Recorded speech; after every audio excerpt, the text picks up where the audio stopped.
Hi there, it's Gabrielle Nicolay from SpeechKids, where we teach little kids to talk and we help their parents understand them a little better. And we've been talking about feelings, all the feelings, and today we're going to talk about shame. And shame and guilt are related but not the same. And if you've read any Brene Brown, this will be familiar. But here's what she says about shame and guilt and the relationship between the two. Guilt says, I did something that I shouldn't have done, and I feel bad about it. But shame says, I am a bad person, and the thing that I've done makes me a bad person and not worth loving.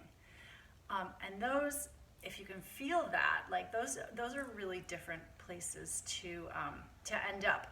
And unfortunately, what happens with many grown-ups is we were raised with a lot of shame, and so we put that on our kids.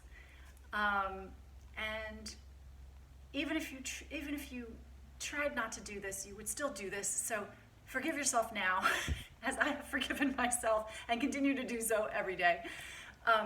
But there are a couple of little tricks that little hacks that we can try. And so I want to give you two of them right here. One is watch the name calling. And name calling is simple stuff like I'm so dumb or I'm so disorganized. When you ascribe a state of being to yourself that is less than flattering, it rubs off. Your kids are watching. Our kids are watching us and they're soaking in all of that.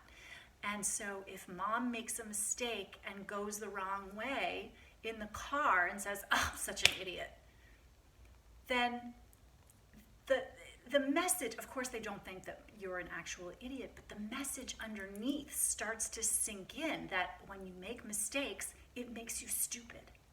And what does that tell our kids? What does that tell us too? Try not to make any mistakes. Well, guess what? What is it? To err is human. So we are going to make lots of mistakes. And we need to be really comfortable making those mistakes and not feeling ashamed of them. So that's the first thing I wanted to mention is watch the name calling, especially if you've got kids who are calling other people names.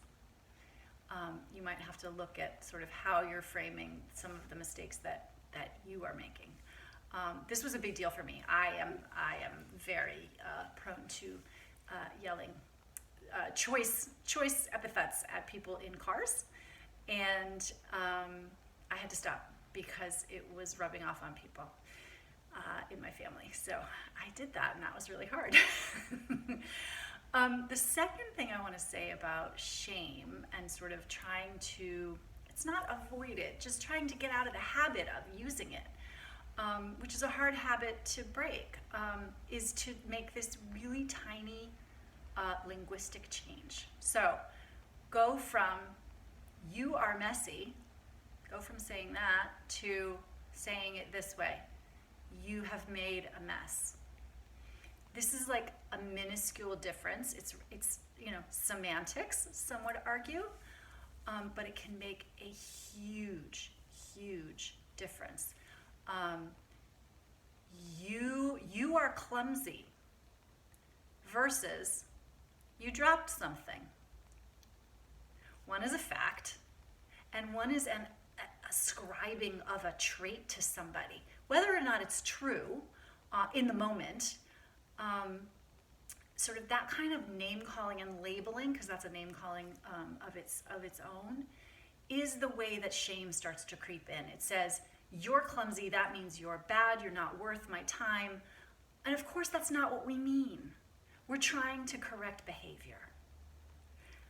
But using shame to correct behavior will yield results in the short term and not very good results in the long term. So we will talk more about this at another time because this is a really big one for people. But I encourage you, if you're feeling a little uneasy because of this talk, or if you're like, this is ridiculous, I would encourage you to think about that and sit with it for a minute, because it is once I start thinking about shame and all the ways it shows up in the way that adults interact with children, I was astounded, and I have made a lot of changes there. So I encourage you to do the same. And I would love to hear from you and let me know, hear from you what you think and how these two little hacks have impacted how you go about your day with your young kids. Until next time, take care. Bye-bye.